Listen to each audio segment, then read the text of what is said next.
grow your natural hair, and our internal health is definitely indicative of our overall health. So here are 6 teas that you can use to promote hair growth, increase your hair strength, reduce hair loss, and give your hair some luster.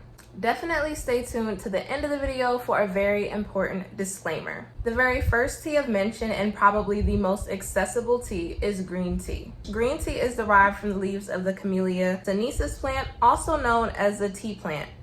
This plant closely resembles a shrub or a little tree that is largely grown in Southeast Asia. Green tea contains B vitamins, vitamin C, caffeine, antioxidants, and a plant compound known as EGCG.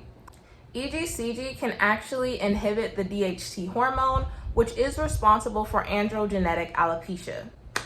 All right, y'all, let's take some notes. So I'll try to keep this video as informative as possible while keeping the terms as simple as possible. And EGCG is actually the most uncommon or difficult term that we'll talk about in this video today.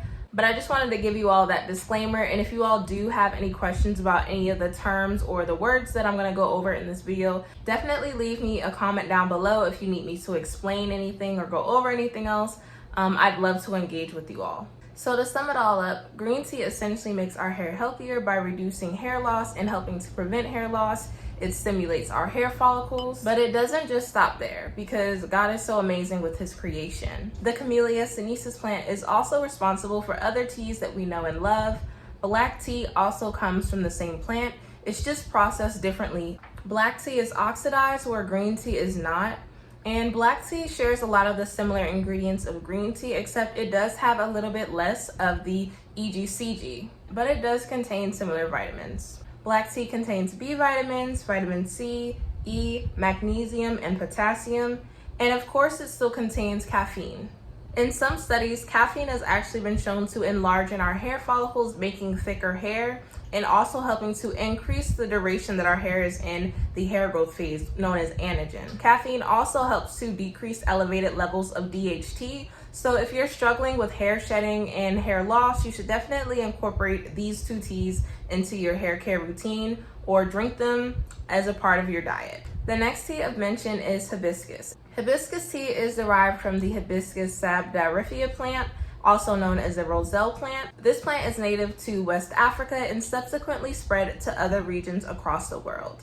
Hibiscus is known for its deep and rich color.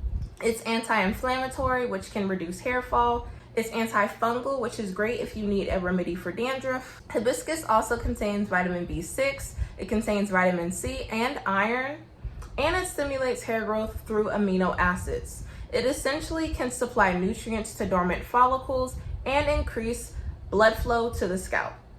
So if you haven't picked up on it by now, hibiscus is a heavy hitter. Nettle tea is the next tea of mention. Nettle tea is often referred to as stinging nettle. The scientific name for nettle tea is Urtica dioica. I think I said that correctly.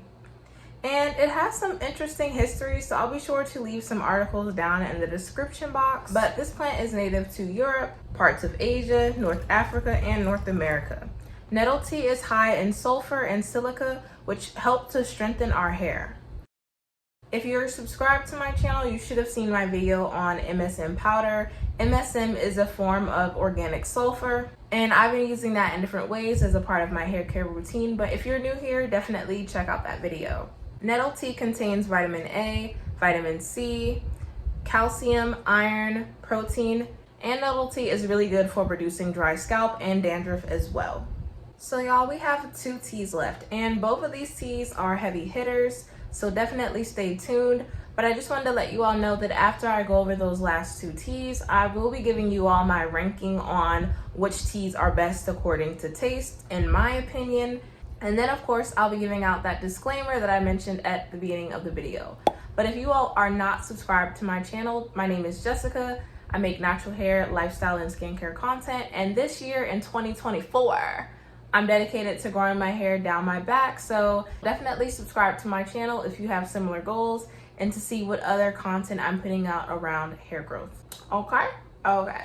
So the next tea of mention is horsetail. And if you want hair long like a horse's tail, no y'all, I'm just kidding. But horsetail is actually derived from a non-flowering weed. And don't sleep on weeds, y'all. Dandelion is good for you, and it's also a weed, and if you know, you know. Horsetail has many other names, but its scientific name is Equisetum arvens.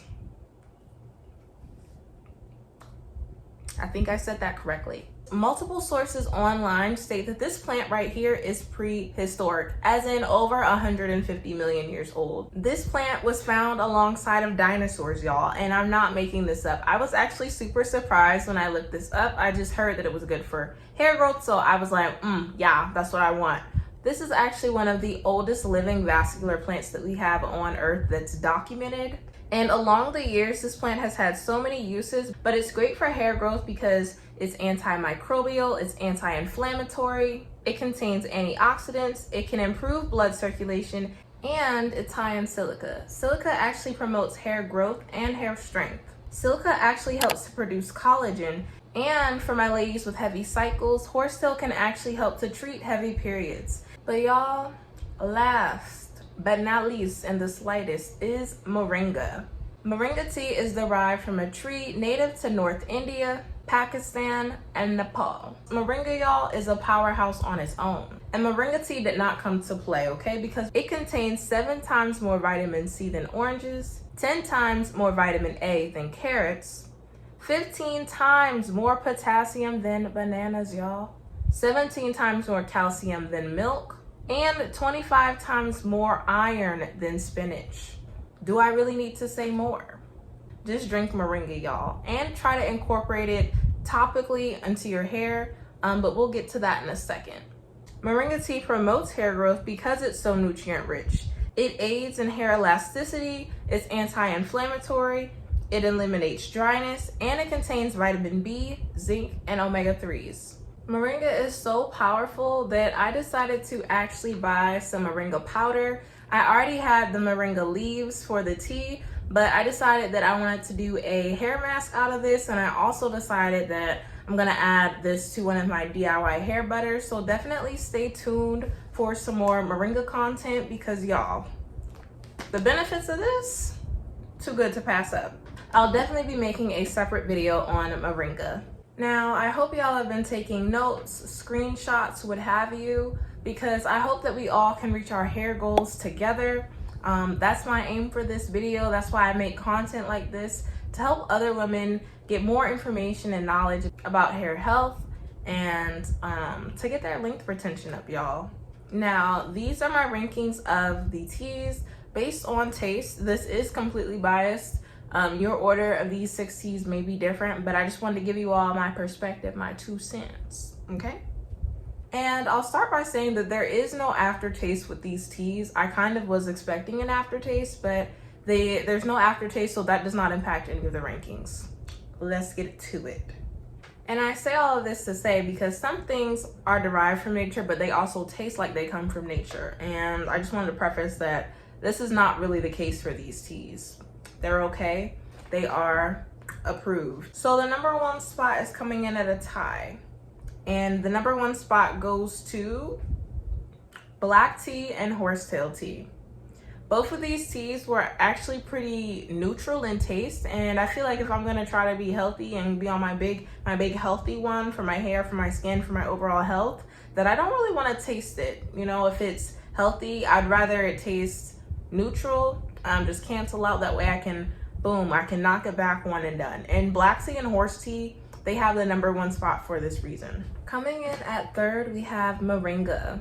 Moringa does have like a slight tinge of sweetness to it. It's definitely something that I didn't mind and welcomed, especially with all the benefits. Moringa is definitely number 3 overall for me. Nettle tea I ranked 4th simply on the principle that it tasted like tea. Bruh. It tasted how I expected all of the teas to taste, which is not bad. You know, if you like tea, you should definitely try nettle tea. It definitely will give you that tea flavor. I'm the type of person that likes to drink tea just to be healthy. Like, I don't drink tea because I like tea, if that makes sense. So that's what this list is based on. That's how I'm ranking these.